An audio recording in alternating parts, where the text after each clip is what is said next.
Bien, vamos bastante bien de tiempo y ahora vamos a pasar a una actualización de la lengua azul. Alberto repite en estas jornadas por segunda vez. Nos va a explicar un poco cómo está la lengua azul. Este año tuvimos brote, que hacía mucho que no lo teníamos, y este micrófono funciona bastante mal. Entonces, habíamos pensado en hablar de la lengua azul y curiosamente, a principio de verano nos surgió la enfermedad. Entonces, sin más, le paso a Alberto la palabra. ¿Qué tal? ¿Qué tal? Buenos días a todos. Bueno, yo también ando con un trancazo, espero que no me falle la voz, por lo menos, que aguante para la ponencia. Bueno, lo primero, agradecer la invitación a Álvaro y a todo el equipo para estar aquí otra vez con vosotros. Y efectivamente lo que voy es hablaros un poco de lengua azul, pero un poco de cosas, voy a intentar hablaros de cosas que no, un poco más allá de todo lo que conocemos, de todo lo que la mayoría seguro que sabéis. Y lo primero, quisiera empezar esta presentación un poco respondiendo a una pregunta que seguro que muchos os hacéis últimamente. O sea, ¿qué nos está pasando últimamente? Que no salimos, desde el punto de vista de sanidad, no salimos de una y nos metemos en otra. O sea, llevamos unos años que estamos constantemente con enfermedades nuevas, digamos, aunque no sea el caso especial de la lengua azul, y voy a intentar un poco explicaros el porqué de esto, ir un poco más allá, como nos pasaba con la hemorrágica, que si realmente es que están soltando mosquitos para jorobar a la ganadería, si están soltando mosquitos para jorobar a la ganadería, si hay algún complot o realmente todo esto tiene alguna explicación, ¿no? Bueno, mirad. Os voy a poner 4 o 5 diapositivas de una charla que dábamos hace 10 años, por lo menos. Las 3 o 4 primeras es de esta charla. Lo primero, la ubicación geográfica donde nosotros estamos. Ahí tenéis una foto de dónde está el sur de España y dónde está todo África, el Magreb, toda la zona de Oriente, que realmente por condiciones climáticas, por la cantidad de especies animales que hay allí o demás, es un vivero de muchísimas enfermedades. O sea que realmente estamos en una situación geográfica bastante delicada. Hace años nosotros poníamos esta lista de enfermedades como de alto riesgo para nosotros, para entrar en España. La lengua azul, que era reemergente, porque ya habíamos tenido contacto con ella, pero de todas las demás estaban en África, pero nosotros nunca las habíamos tenido. Han pasado unos años y ya todas las que tenéis en amarillo han pasado por nosotros. Es más, la fiebre aftosa, la peste de los pequeños rumiantes está presente en Europa también, aunque no haya estado en España, sí que está presente en Europa.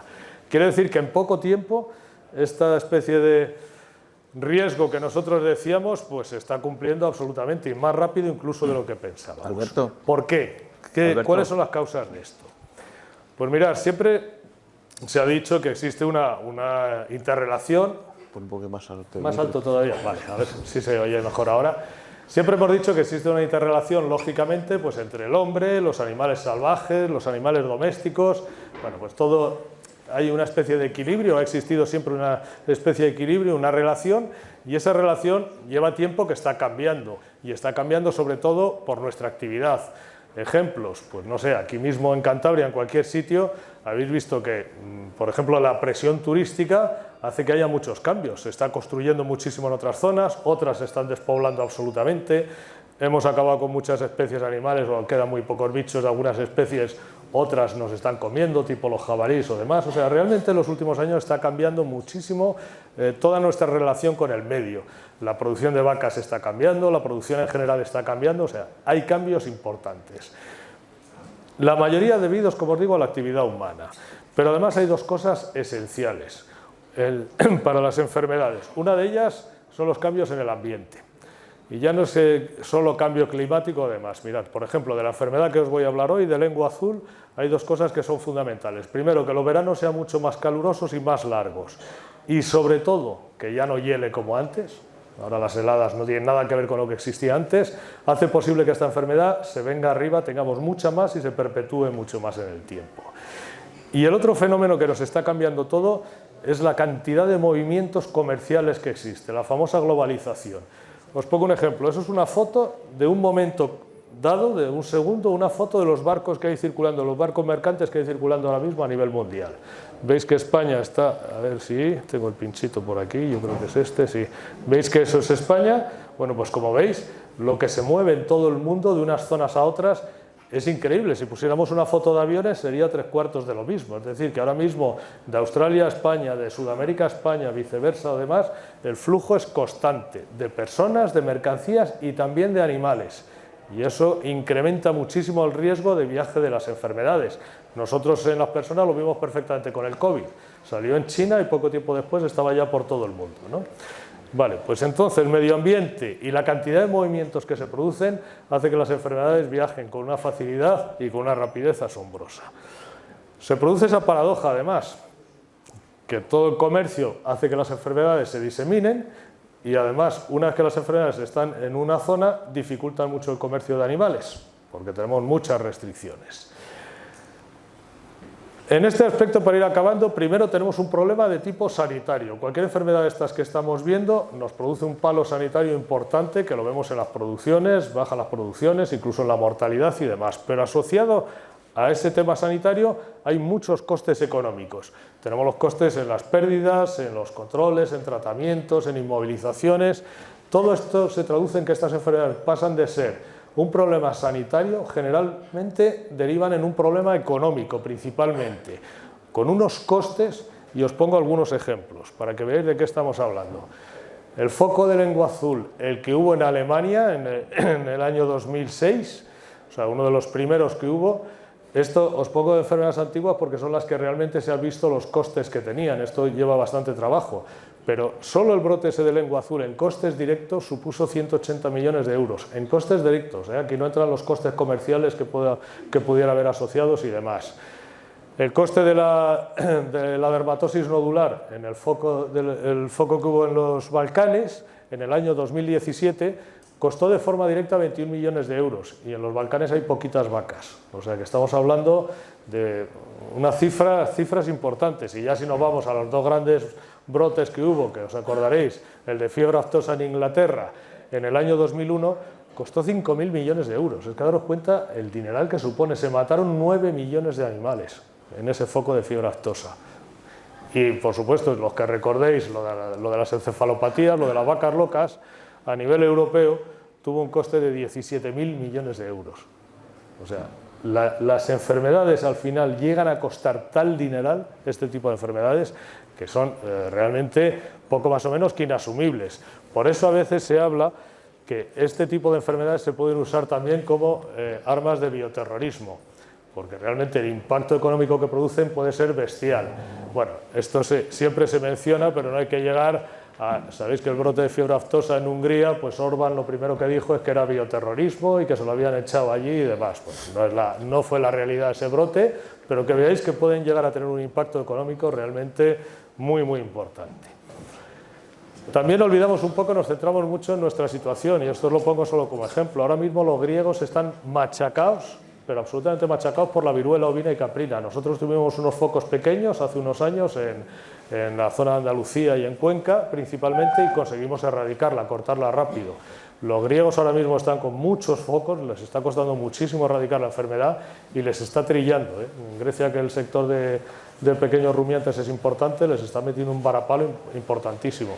Y en la zona de los Balcanes ahora mismo están con un foco también bastante serio de peste de los pequeños rumiantes. Con esto que os quiero decir que estas enfermedades cada vez son más habituales, cada vez las tenemos más, y os digo, con un impacto realmente importante.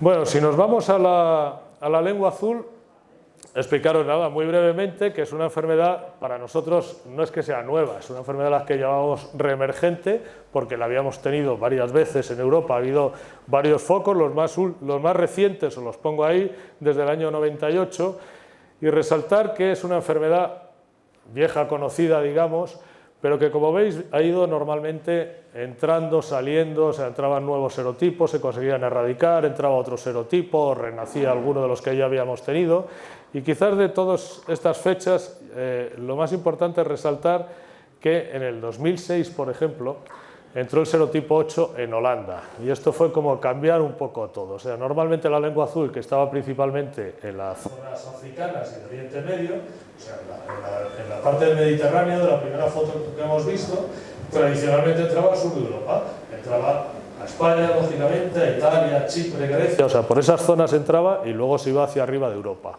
¿Qué pasó en el 2006? Que de repente salta desde África hasta Holanda. Y dice, joder, ¿y esto cómo es posible? Porque esta enfermedad, como veremos, se transmite por una especie de mosquitos, digamos. ¿Cómo es posible que lleguen hasta ahí? ¿Qué es lo que pasa con Holanda? Que es el principal país o el principal centro comercial a nivel europeo. Tiene el mayor puerto de Europa y el mayor aeropuerto de Europa. Es donde más mercancías entran. Esta enfermedad llegó, con eso que os digo, con movimientos. Se piensa que con un animal infectado, sea en barco, sea en avión. En el peor de los casos, también puede llegar, por ejemplo, en un barco maderero que transporte los mosquitos infectados. O sea que las vías de entrada, como veis, ya van cambiando muchísimo. Este mismo patrón se repitió no hace mucho, en el 2023, con el serotipo 3, el que nos está machacando ahora.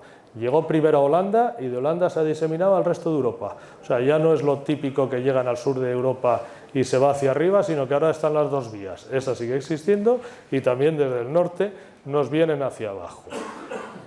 Actualmente, como veis, en Europa actualmente tenemos todos los serotipos que tenéis abajo circulando.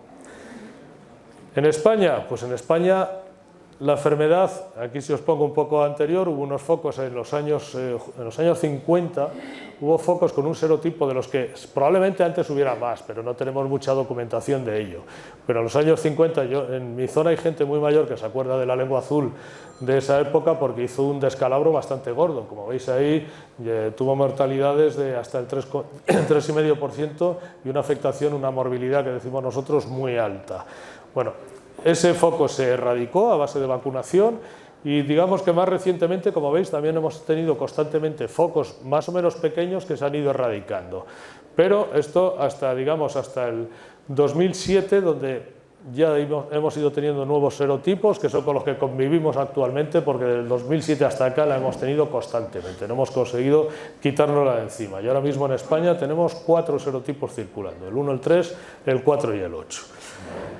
Bueno, es curioso esta gráfica que os pongo a la derecha, es un poco el comportamiento de la enfermedad a lo largo de los años, que veis que la enfermedad de vez en cuando hay mucha, de vez en cuando hay muy poca. Con este tipo de enfermedades es un patrón que se cumple bastante, relacionado con la inmunidad que desarrollan y demás. Más o menos cada 3 años suele haber pequeños repuntes y cada 7 años suele haber repuntes bastante importantes. También tememos que nos pase parecido con la hemorrágica, porque esta enfermedad y la hemorrágica son muy parecidas, son primas hermanas. Bueno, y esta es la situación actual que tenemos, tanto en Europa, donde veis por colores todos los serotipos que están circulando ahora mismo, y por irnos más a lo cercano, en España, donde mayoritariamente lo que tenemos ahora mismo son el serotipo el 3 y el 8. Toda la zona que veis azul clarito, son donde están circulando los serotipos 3 y 8. A nivel mundial, pues veis que la enfermedad está diseminada prácticamente en todo el mundo. De hecho, en África, hay muchos países que parece que no la tienen, simplemente porque no declaran. Muchos países no tienen medios económicos para ni siquiera los diagnósticos, con lo que se puede decir que en África está presente en todos los sitios, aunque no la declaren. Pero es muy curioso, ese gráfico que os he puesto arriba a la izquierda es un estudio que se hizo en el año 2009 de dónde se pensaba que podría llegar la lengua azul. En aquellos años todavía estaba prácticamente solo en África y algunos países de Asia. Bueno, pues veis en el 2009 dónde se pensaba como mucho que podría llegar la enfermedad. Ahí tenéis la foto a la derecha, cómo ha superado ampliamente esas previsiones que había. Y relacionado mucho, os digo, con los cambios de temperatura principalmente. Bueno, y vamos a hablar un poquito de la enfermedad. Y os pongo una oveja ahí, ¿por qué? Porque la lengua azul es una enfermedad característica de ovejas. Normalmente al ganado que ha machacado es al ganado ovino. De hecho, los de vacas, habéis visto que la enfermedad lleva con nosotros de forma constante desde el año 2007, incluso desde antes. Los que nos dedicamos a vacas, bueno, pues sí, ahí estaba la lengua azul, no sabíamos mucho de ella, no nos importaba mucho, a los de ovejas sí. Y lo único prácticamente que nos fastidiaba porque teníamos que vacunar a las vacas y poco más. Muchas veces sin entender por qué había que vacunar a las vacas cuando no afectaba a las vacas. Esto ha cambiado últimamente con los nuevos serotipos, pero es verdad que es una enfermedad principalmente de ovejas. ¿Qué tiene esta enfermedad? Pues mirad, de ser desconocida para nosotros a ser bastante conocida por 2 factores. Uno, por cuando llegó la hemorrágica, porque la hemorrágica es prima hermana de esta, y ahora si os hablo de culicoides, todos sabéis lo que es un culicoide. Si hablamos de enfermedades de este tipo, todos las conocemos por la hemorrágica, por todo lo que hemos tenido que aprender de la hemorrágica, y últimamente nos estamos poniendo las pilas porque hay serotipos, el 3 y el 8, que están pegando a las vacas también. O sea, de repente ha dado un salto, por decirlo de alguna manera, en nuestro país, y a los que nos concierne bastante a los que estamos con bovino. Se parece mucho a la hemorrágica en el sentido que es una enfermedad vírica, la produce un virus, no es contagiosa, y esto siempre llama la atención, ¿no? Una enfermedad infecciosa que no es contagiosa. ¿Eso qué quiere decir? Que no se transmite de animal a animal. Para contagiarse necesita el paso por un vector, que en este caso son los culicoides. Afecta a los rumiantes, a casi todos los rumiantes, tanto domésticos como silvestres, pero en unos presenta sintomatología y en otros no. La vaca, como os pongo ahí, es el principal reservorio. Y esto es lo que explica el por qué ese empeño en vacunar a las vacas. Cuando era obligatoria la vacunación, hasta el año pasado, ¿por qué había que vacunar a las vacas de serotipos como el 1, el 4, que no las afectaban? Pues porque la vaca es el principal reservorio, y esto lo entendéis todos muy fácil, la explicación. Si fuerais un gen de estos, un culicoide, entre ir a alimentarte, a sacar sangre de una vaca bien hermosa, bien grande, y con toda la tripa con poco pelo y la ubre, a ir a sacar la sangre de una oveja llena de lana, pues en fin, la elección está bastante sencilla, ¿no? Entonces, normalmente las vacas eran las que realmente eran las portadoras del virus. Por eso en un programa de erradicación era tan importante vacunar a las vacas, si queríamos controlar la enfermedad. Aunque no las afectara, aunque no diera sintomatología, por decirlo de alguna manera, eran las que estaban guardando el virus de forma general. La enfermedad, la lengua azul, depende absolutamente del ciclo del mosquito, por eso son enfermedades estacionales. Normalmente aparecen cuando más mosquitos hay. Mosquito está mal dicho, porque no son mosquitos, son genes, pero bueno, para que todos nos entendáis, cuando más mosquito, más culicoide hay, es cuando empieza la enfermedad. ¿Cuándo suele ser? A final de verano. O sea, esta enfermedad empieza igual que la hemorrágica, a partir del mes de agosto. Normalmente puede empezar un poquito antes, pero normalmente a partir del mes de agosto es cuando empieza a pegar fuerte en la horquilla entre agosto y noviembre. Y depende absolutamente de las zonas donde haya mosquitos, donde haya muchos mosquitos.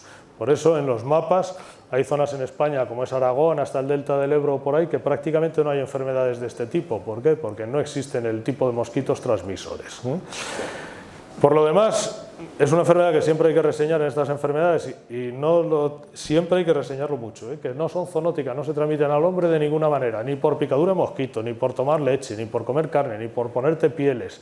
Y esto, tal como está la sociedad hoy en día, es lo primero que hay que decir cuando hablamos de enfermedades de estas. No se pega al hombre bajo ningún concepto, no tienen nada que ver. Así muy brevemente, el virus que la produce, os pongo ahí el responsable, y ahora que me doy cuenta debería ser los dos responsables, y sí, ahí os he puesto las dos fotos. Esta enfermedad depende del virus y depende del vector. El vector aquí es absolutamente necesario, el mosquito, porque el virus, digamos que en el mosquito lo necesita, porque en el mosquito se produce una activación del virus. Mirad, para que me entendáis bien, ahora que está tan de moda también la dermatosis nodular. La dermatosis nodular también se transmite por vectores, pero aquí el vector realmente es una especie de jeringa con alas. Pica, se lleva un poco de sangre, pica otro bicho y transmite la enfermedad. Por eso la dermatosis nodular yo con una jeringa la puedo transmitir. Pincho a una vaca, luego pincho a otra vaca y me puede llevar la enfermedad. En la lengua azul no. En la lengua azul necesita absolutamente un vector específico, este culicoide, porque el virus dentro de ese vector se va a activar. En la lengua azul yo pincho una vaca con una jeringa, pincho luego a otra, y vamos, las posibilidades de que transmita la enfermedad no os voy a decir que sean imposibles, pero son ínfimas, prácticamente no existen. ¿Me entendéis? El vector es absolutamente necesario para la transmisión de la enfermedad. Otra característica, que tenemos muchos serotipos, por lo menos 30 serotipos a fecha de hoy. Y los serotipos, que son como variedades del virus, en la práctica, por ejemplo para el control, para las vacunas y demás, es casi como si estuviéramos hablando de 30 enfermedades distintas. La enfermedad es la misma, pero cada serotipo se comporta de forma diferente. Y para complicar un poquito más las cosas, estos virus, que son orbivirus, son virus que tienen mucha facilidad para mutar, para recombinar. Es decir, se adaptan a otras especies, esto lo vimos con la hemorrágica, como se fue adaptando a otras especies, se adaptan a otros vectores, se van adaptando, o sea, son virus que realmente van dando sorpresas. Incluso dentro de cada serotipo pueden mutar, pueden variar. Esto nos ha pasado con el serotipo 8. El primero que vino, a las vacas hubo algún caso en el País Vasco, se describió y tal, no dio muchos problemas. La nueva variante de serotipo 8 que apareció en Francia hace 2 años está machacando al bovino de Francia, de Bélgica, de esas zonas, y esperemos que no nos entre aquí, porque está también pegando bastante fuerte. O sea que son virus que cambian mucho, es como el de la gripe de las personas o algunos virus de estos que tienen bastante posibilidad de adaptarse y de mutar. En cuanto al resto, pues nada, simplemente que esto que se pone abajo es como en todas las enfermedades, depende. O sea, ¿la enfermedad va a ser igual en todos los animales? No, depende absolutamente de la respuesta del animal, de cómo esté ese animal en ese momento, de en qué condiciones esté. Afecta mucho más a animales que nunca han estado en contacto con el virus que a animales que ya, poblaciones que ya tengan más o menos unas defensas o lo que se llama una respuesta innata. En fin, que también el comportamiento es distinto según los animales. En cuanto a los síntomas, en ovejas, que es la típica de la enfermedad, pues son los que más o menos yo creo que todos conocemos hoy en día y bastante parecidos a los de la hemorrágica. Es decir, primero fiebre, animales que se quedan aparte, que no quieren comer, bastante febriles, y a partir de ahí lo más característico es edemas. Edemas son hinchazones, casi siempre en zona de la cabeza, pues en las orejas, el morro, la lengua, las encías, la zona submandibular, el papo que decís vosotros, o sea, todo hinchazones de ese tipo. Otra de las características son úlceras. Se les hacen en la boca, en los hollares, en todas estas zonas, se hacen úlceras que pueden luego infectarse, contaminarse, suele haber secreción, suele haber mocos, lagrimeo. Todas estas enfermedades, no solo estas, son bastante similares en cuanto a sintomatología. ¿Puede haber abortos? Sí, igual que en la hemorrágica. ¿Puede ser el aborto porque el virus lo produzca directamente por transmisión transplacentaria que decimos? Sí, pero en estas enfermedades la mayoría de los abortos se deben al pico de fiebre muy alto que tienen los animales. Cuando se infectan tienen a veces subidas de fiebre muy alta y esa fiebre es la que provoca el aborto, no el virus de forma directa, sino de forma indirecta, digamos. Pero a fin de cuentas el problema es que hay abortos, ¿no? que es lo que importa. Y en ovino puede tener mortalidades muy altas. De hecho, el serotipo 3 que tenemos ahora en Holanda, con bastante frecuencia les ha dado mortalidades hasta del 25% y más. O sea que realmente puede ser un varapalo muy importante para la ganadería. Aquí tenéis algunas fotos de lo que os he dicho. Lo primero que se ve, lo más frecuente, son ovejas. Todas estas fotos son nuestras, son ovejas tiradas que se quedan aparte, pues eso, con la fiebre, machacadas. Y lo que os decía, ¿veis las hinchazones? ¿Veis? Esta cabeza es muy típica de lengua azul. Opa, ahí no sale, sí. Esa cabeza así hinchada, muy típica, las encías, el rodete coronario hinchado. La lengua a veces se pone cianótica, que decimos nosotros, existe esa lengua azul, se pone así bastante más oscura, y parecido a lo que nos pasaba con la hemorrágica, las lesiones en las patas, cojeras, laminitis, todas estas historias.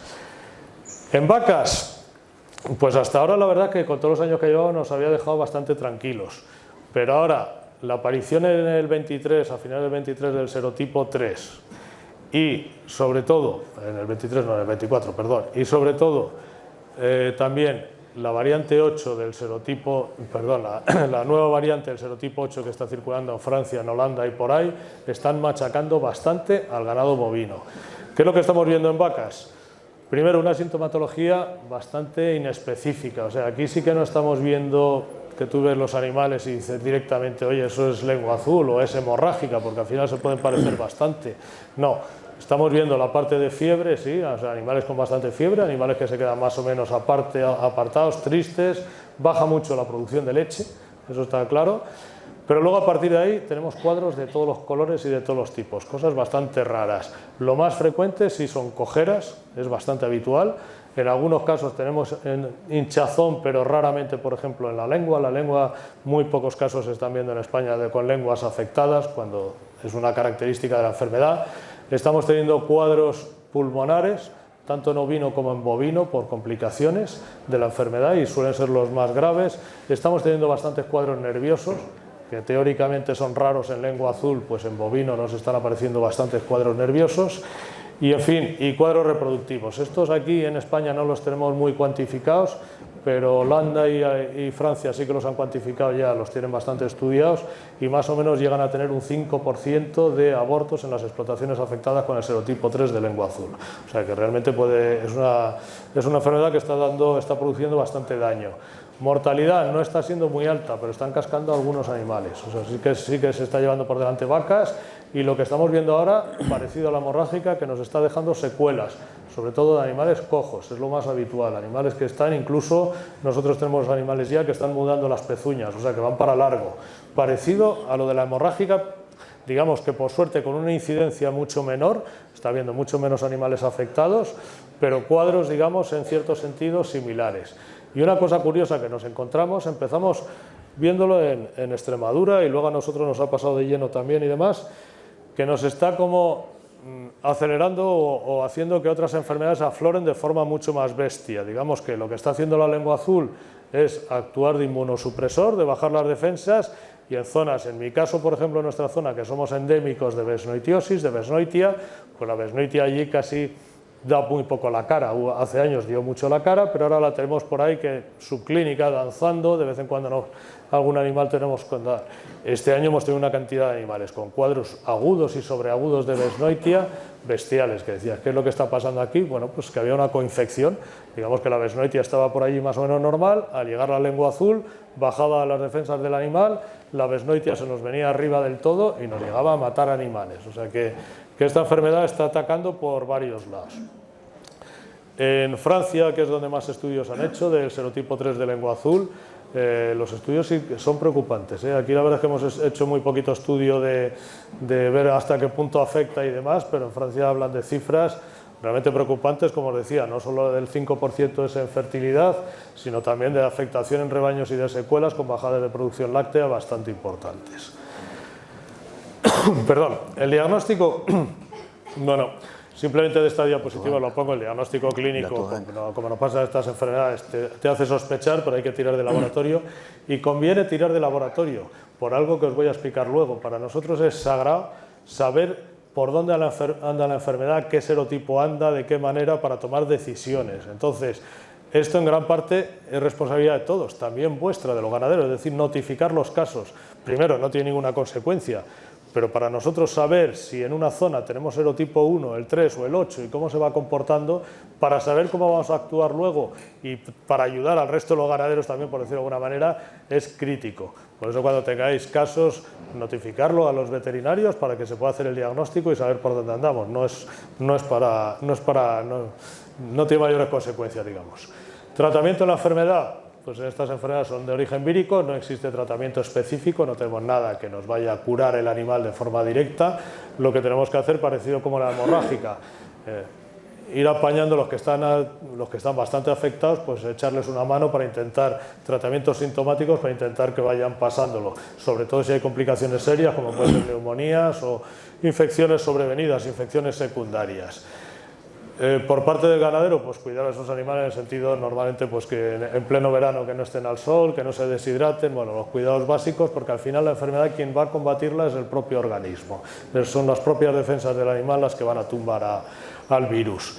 Tratamientos de estos que se venden en Amazon milagrosos para prevenir y curar la lengua azul, todo eso son tangadas, no sirven obviamente no sirven para nada. Y tratamientos de los que leáis en foros a veces, yo con lengua azul no he visto tanto, pero con hemorrágica, de verdad que en los foros veías algunos inventos y algunas cosas que decías, vamos a tener un poquito de coherencia y dejarnos de experimentos con las vacas que bastante tienen las pobres.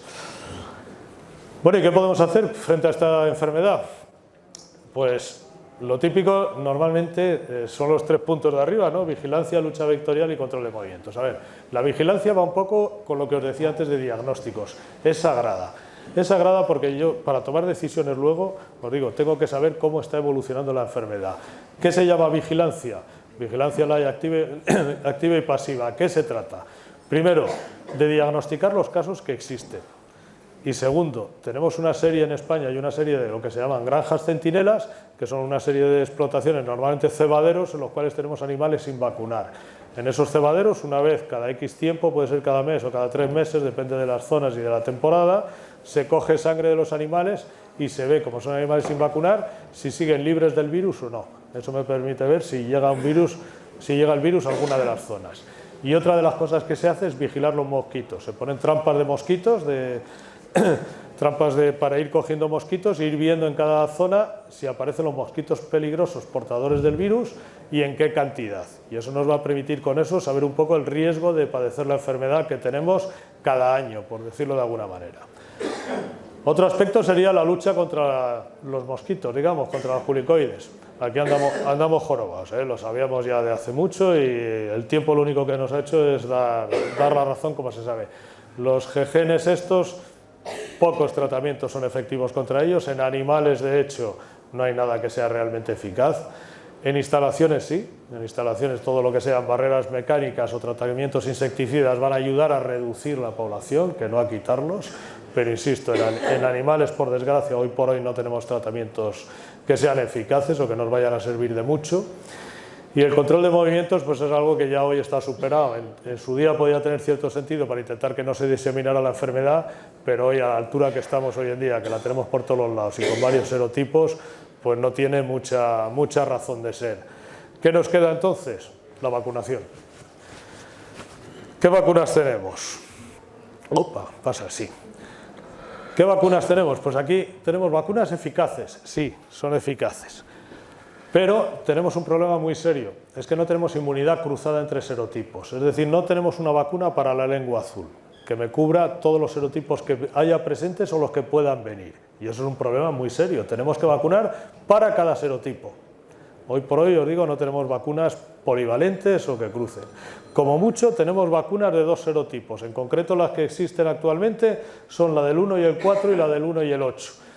¿Por qué no hay vacunas con más serotipos? Pues porque las vacunas que se usan actualmente son vacunas inactivadas, son un poco, digamos, de la vieja guardia, no son vacunas especialmente novedosas ni innovadoras ni nada de esto, son vacunas muy tradicionales. Y se pueden poner hasta 2 serotipos. En cuanto metes un serotipo más, dejan de ser efectivas y a veces hasta contraproducentes. O sea, contra alguno de los serotipos no solo que no funcionen, sino que casi hasta bajan las defensas contra ese serotipo. Esto hace que hoy por hoy es lo que tengamos. O sea, o vacunamos de un serotipo y tengamos que poner una vacuna por cada serotipo que queramos proteger, o como mucho os digo, bivalentes de 2 serotipos. Y es más, no tenemos vacunas para todos los serotipos. Ahora mismo las 4 que existen comercializadas en Europa son de esos serotipos. No tenemos frente al 5, ni al 10, ni al 9, ni otros serotipos que estén circulando ahora mismo en Europa y que nos puedan llegar cualquier día, ¿no? sin más historias. Esto sin duda ya nos plantea un problema. Otra cosa que hay que tener en cuenta es que tenemos que vacunar antes de que nos llegue la enfermedad, porque estas vacunas tardan 21 días en hacer efecto. Entonces tampoco me sirve como medida de urgencia de ya tengo la enfermedad aquí y voy a vacunar para que no se me afecten los animales. Y otra cosa que nos encontramos es con parte de los ganaderos que son reacios a estas vacunas, porque tienen mala fama, se han creado mala fama. ¿Y de dónde viene esta mala fama? O sea, ¿son realmente vacunas problemáticas o no? Pues mira, la mala fama viene primero porque en los focos que hubo en los años a inicio del 2000, a inicio del siglo, empezamos usando vacunas vivas que venían de Sudáfrica. Vacunas muy eficaces, muy baratas de producir además, pero que eran vacunas vivas, que tenían el virus vivo. Estas vacunas sí se sabía que tenían ciertos efectos secundarios, sobre todo relacionados con la fertilidad. Producían abortos, algunos, porque aquí hay que matizar también. Tener en cuenta que cualquier vacuna de la que hablemos nosotros normalmente, o sea, si aquí antes os comentaban vacunar de VVD, ¿vale? La gente vacuna de VVD, pero ¿cuántas vacunas de VVD se estarán poniendo al año en España? Desconozco la cifra absolutamente, pero no creo que sean demasiadas. O sea, se habla mucho, pero a la hora de vacunar, ¿cuántas vacunas de VVD se ponen al año en España? No deben ser muchísimas. De lengua azul se han puesto millones y millones de vacunas. Entonces, cualquier cosa que pase, digamos que se ha resultado muy amplificado. Es decir, si tú una vacuna, siempre hay un pequeño porcentaje de animales que va a tener una reacción adversa, pues si son muchos millones de animales los que estás vacunando, esas reacciones adversas van a ser relativamente y proporcionalmente más y hacen más ruido. ¿Con esto qué quiero decir? Que se usaron vacunas vivas que podían dar reacciones adversas, que no fueron tantísimas, pero sí hizo mucho ruido. Ya empezó a crear una mala fama en estas vacunas. Perdón, estas vacunas vivas se prohibieron en Europa, pero no por esos efectos adversos. Se prohibieron en Europa porque recombinaban, pues he dicho que es un virus que muta con mucha facilidad, y dieron lugar a nuevas cepas. Algunas de las cepas que han circulado en Europa, la 9 o la 12, eran cepas de origen vacunal, y eso creaba un problema muy serio, aparte de interferir diagnósticos. Para que me entendáis todos, vacunábamos una serie de vacas y el virus de la vacuna era luego capaz de contagiarse a otras vacas sanas con lo cual ya me impedía saber por dónde tenía virus, dónde no tenía virus, en fin, la vacuna funcionaba muy bien, pero tenía algunos problemillas asociados. Esa vacuna se retiró y se dejó de usar. Muy bien. ¿Qué pasó luego? Luego vino cuando empezamos a vacunar el serotipo 1 y 8. Y ahí también se creó muy mala fama por un síndrome que se produjo, sobre todo en ovejas, que era un síndrome que las ovejas, algunas, dejaban de comer, había problemas reproductivos también y había algunos cuadros nerviosos. Eso hizo mucho ruido también en aquellos años y creó muy mala fama de la vacuna. Se hicieron varios estudios muy potentes y al final lo que se vio es que las vacunas, no era la vacuna la propia parte de la vacuna. Las vacunas llevan toda una serie de excipientes, una serie de ayudantes y de conservantes. Bueno, pues uno de los ayudantes que se usa en casi todas las vacunas hoy en día es el hidróxido de aluminio. ¿Qué es lo que pasaba? Pues que en aquellos tiempos esas vacunas llevaban dosis altas de hidróxido de aluminio. Como se vacunaba bastantes veces a los animales, pues al final se produjeron, en algunos casos, vuelvo a lo mismo, en algunos casos muy puntuales, una intoxicación por aluminio, que fueron los que dieron esos cuadros tan raros en algunos animales. Bueno, esto se corrigió bajando las dosis de aluminio que llevaban las vacunas y el problema se cortó en seco. Y más recientemente pues hubo otro problema con una vacuna de lengua azul que luego cuando esos animales estaban vacunados se hipersensibilizaron, es decir, que cuando luego se les ponía otro medicamento tenían un shock anafiláctico y algunos morían. Eso fue por un problema también de otro excipiente, en este caso de un conservante, de la povidona. Vale, pues también se solucionó y se acabó el problema. ¿Qué quiere decir con esto? ¿Que es que la lengua azul está maldita o las vacunas son muy problemáticas? No, esto pasa con todos los medicamentos, tanto de humana como de veterinaria, como lo que sea. Pero es que estamos hablando de vacunas que se han usado masivamente. Entonces, aunque sean porcentajes de 1 por 1000 o de porcentajes de ese nivel, no son de más, pues claro, al haber vacunado tantísimos animales han hecho más ruido que podría pasar con otra vacuna. Pero si se pone en la balanza el haber vacunado o el no haber vacunado, hombre, de hecho ahora como veréis yo a quien tenga ovejas, ¿cómo no va a vacunar? Y quien tenga vacas ahora veremos un poco. Es decir que tienen mala fama, pero creo que os intento explicar un poco el porqué. ¿Hubo algunos problemas? Los hubo, mucho menos del ruido que se hizo y a nivel general compensó muchísimo más la vacunación que esos pocos problemas que pudo haber. Bueno, pues vamos a ver, ya para ir acabando. Para nosotros el problema que tenemos ahora es decir, ¿cómo enfocamos un problema? O sea, ¿de qué vacunamos? Sabiendo que en lengua azul tenemos varios serotipos y algunos pueden ser problemáticos en vacas, ¿cómo enfocamos esto? Y para nosotros es una decisión que no es fácil, ¿eh? No es fácil, yo lo digo como veterinario y seguro que aquí mis compañeros les pasará un poco lo mismo, porque tenemos no solo la lengua azul, tenemos la hemorrágica, ahora esperemos que no tengamos que vacunar ni de lejos de la dermatosis, pero también está la dermatosis, o sea, de repente hay muchas enfermedades que tienen vacuna, pero que vamos a ser realistas, no podemos meter a las vacas 14 vacunas de golpe, entre otras cosas porque costaría una pasta. Segundo, porque muchas de estas vacunas no tienen estudios de compatibilidad entre ellas, entonces no sabemos si las podríamos poner todas juntas o no. Se presupone que, por ejemplo, de lengua azul varias puedes poner juntas, pero ¿qué os digo? Si empezamos a mezclar las de lengua azul con las de hemorrágica, con las del otro, no tenemos ahora mismo estudios que nos garanticen que no nos va a dar problemas el poner tanta vacuna junta. En fin, hay una serie de condicionantes que lo que hace es que tengamos que hacer programas vacunales un poco lógicos y adaptados a la problemática que vamos a tener. Por eso os decía antes que es tan importante tener esa vigilancia, saber un poco por dónde vamos. Teóricamente aquí en Cantabria debería ser bastante cómodo, porque teóricamente, pues si veo que en Extremadura empieza a pegar fuerte el serotipo 3, pues yo tengo tiempo de sobra a vacunar hasta que me llegue aquí. ¿Qué es lo que pasa? Que esto es la teoría, pero la teoría, como habéis visto este año, no se cumple. De las primeras zonas donde pegó el serotipo 3 en vacas fue aquí en Cantabria. O sea, un poco un absurdo. Debería haber empezado a pegar, pues eso, en Extremadura, en zona de Andalucía, ir subiendo por Madrid hacia arriba y luego llegar aquí. Pero pasa un poco como lo que hemos visto antes de Holanda. Esta enfermedad muchas veces da un salto y no te explicas cómo, empieza donde no está. Con lo que esa parte ya no la tenemos, esa tranquilidad tampoco tan garantizada. ¿Qué es lo que hay que hacer entonces? Pues mira, estudiar un poco cómo estamos de inmunidad. Eso sí que es un trabajo un poco fino, pero por suerte estas enfermedades dejan una inmunidad bastante buena, es decir, una vez que pasa un barrido, los animales quedan protegidos por la propia infección natural, pero tenemos que saber hasta qué punto, cuántos animales hemos tenido infectados, cómo está, o sea, lo que son diagnósticos, estudios un poco de saber cómo andamos.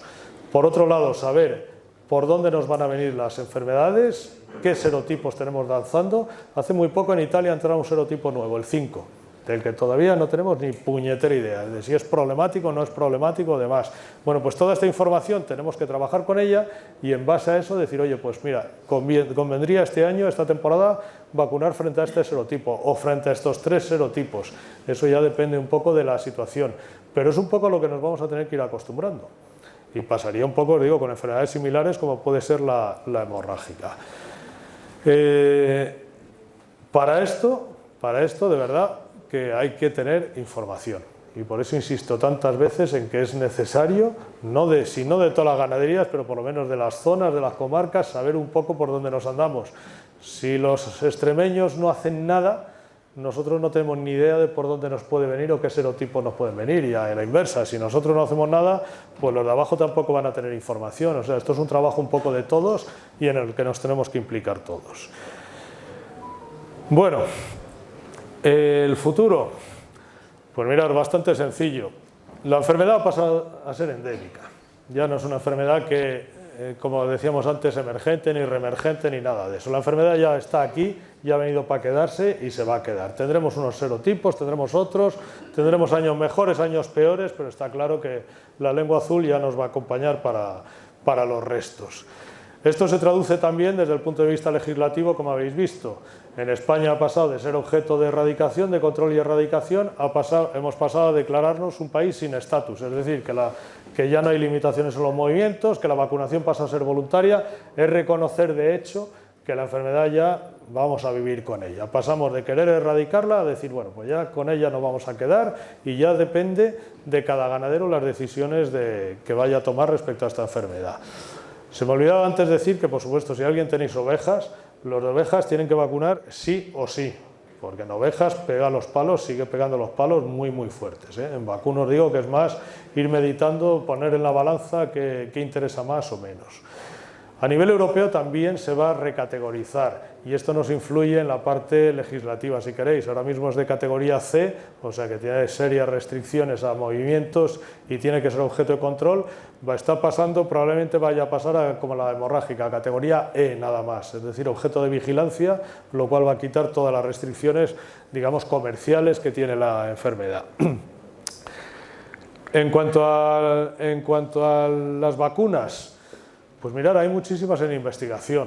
Vacunas además que teóricamente deberían ser, en lugar de ser de la vieja guardia, como os decía, de esta otra, pues vacunas de nueva generación que deberían posibilitar esta multivalencia, o sea, que actúen frente a varios serotipos. Se está investigando mucho, de hecho están investigadas vacunas con una proteína, la NS2, algunas de estas que me valdrían para casi todos los serotipos.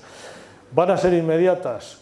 Pues mira, yo no soy el experto y seguro que aquí de los que están de laboratorios pues también sabrán algo más que yo, pero vamos, no lo creo por una cosa de que una vacuna, aunque esté ya investigada y demás, ponerla en el mercado es un dineral de narices por todos los registros que lleva, toda la digamos, historia que lleva detrás hasta poder comercializarla completamente. Y como actualmente existen vacunas que ya funcionan, no son las más cómodas, pero que funcionan, digamos que no hay una urgencia corriendo por meterse en estos dinerales y no las vacunas. Pero en fin, parece que es un poco el futuro en esta y en otras enfermedades, sobre todo las vacunas de nueva generación, y antes o después nos llegarán. Pero por lo demás, es un poco la situación que vamos a tener y a la que hay que acostumbrarse. O sea, lengua azul va a estar, unos años nos fastidiará más, otros nos fastidiará menos, habrá que ver los nuevos serotipos que puedan entrar, hasta qué punto son graves o no. Y hay una parte, si queréis, buena. Las enfermedades, una vez que son endémicas, es decir, una enfermedad cuando entra la primera vez y se encuentra una población virgen, que decimos nosotros, que nunca ha estado en contacto con la enfermedad, machaca. Acordaros de la hemorrágica, que es un ejemplo perfecto. Llega una enfermedad que no se presuponía muy grave y aquí nos pegó un palo de narices. ¿Por qué? Porque las vacas jamás habían estado en contacto con ellas.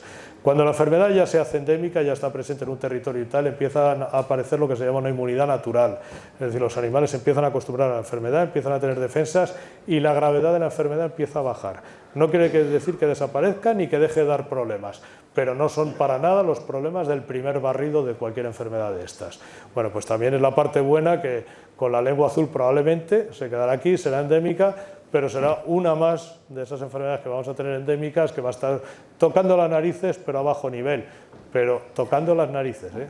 Eso también es verdad, o sea que no de inocua tampoco va a tener nada. ¿Vale? Pues por mi parte, nada más. Muchas gracias.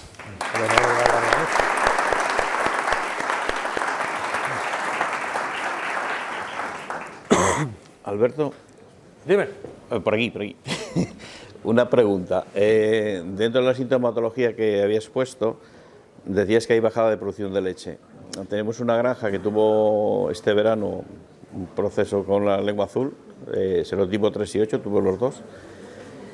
Y ahora las vacas siguen con baja de leche. Sobre todo las vacas que paren, que pasaron la enfermedad en el periodo seco, están con una producción bastante baja. ¿Será debido a la lengua azul al haber pasado el proceso? Pues mira, puede ser. Yo la parte de lesiones es la que estamos viendo ahora. El primer problema que tenemos es que casi no hay estudios. O sea, aquí en España casi no se han hecho estudios. Toda la referencia que tenemos, os digo lo que han hecho los franceses, que lo de los franceses es principalmente a base de encuestas, y los holandeses que sí han hecho estudio científico más al uso. Entonces, la parte de secuelas, estas enfermedades obviamente dejan secuelas, o sea, si ha sido fuerte y les haya dejado, sobre todo en órganos internos, con todos los temas de extravasación y todas las lesiones que produce, está claro que puede dejarte secuelas bastante largas en el tiempo, como sabemos. Pero por desgracia te digo, no te puedo confirmar en ese caso porque es que no tenemos los estudios, igual que en hemorrágica están empezando a salir ahora esos estudios de lengua azul, no hay prácticamente nada en bovino, prácticamente nada. En ovejas mucho, pero en bovino nada. Pero vamos, yo no lo descartaría, ¿eh? Sí. Y aparte te digo, de la inmunosupresión que produce, cualquier otra cosa concomitante que hayas podido tener que se te haya venido arriba. Sí, es que el proceso que tiene, paren las vacas, pero no cogen el pico que deben de coger. Se quedan... Sí, podría ser, ¿eh? Se quedan bajas. Podrían ser secuelas perfectamente. Y de hecho te digo que habrá que ir mirándolo, pero que poco estudio tenemos hasta ahora. Y la otra pregunta que te quería hacer es la importancia de la vacunación, que bueno, ya les he explicado. Aquí en Cantabria se vacunó bastante. Se vacunó un 40%. Hay 200.000 dosis de vacuna sin poner. El área de influencia nuestra iba a ser vacunar el 90%, pero a nivel general se vacunó un 40%.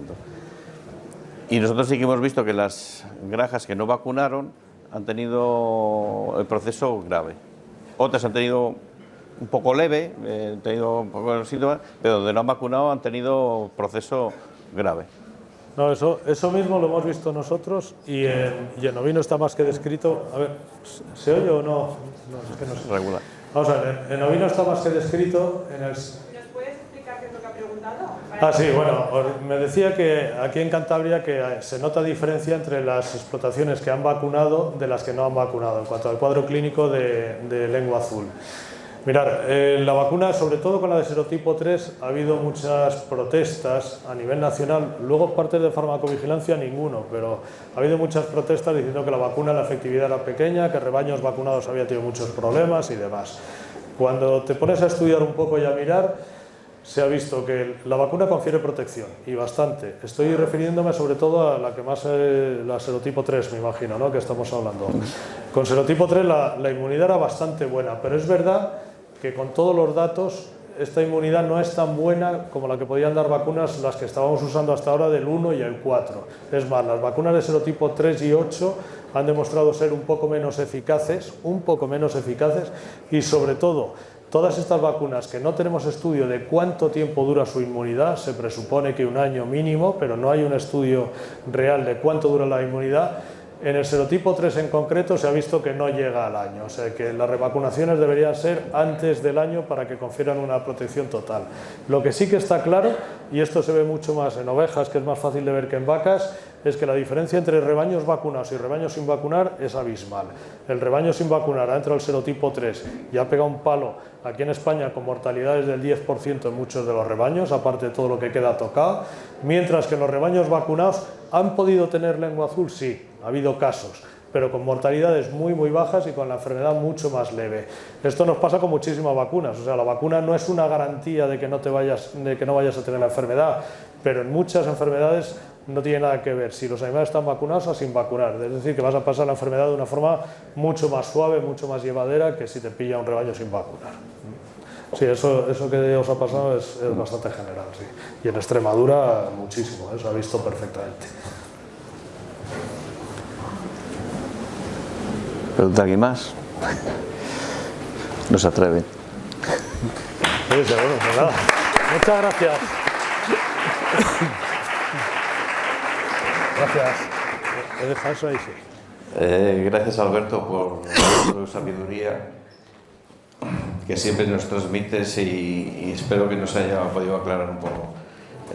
Las vacunas son eficaces y tenemos que utilizarlas. Tenemos que eliminar estos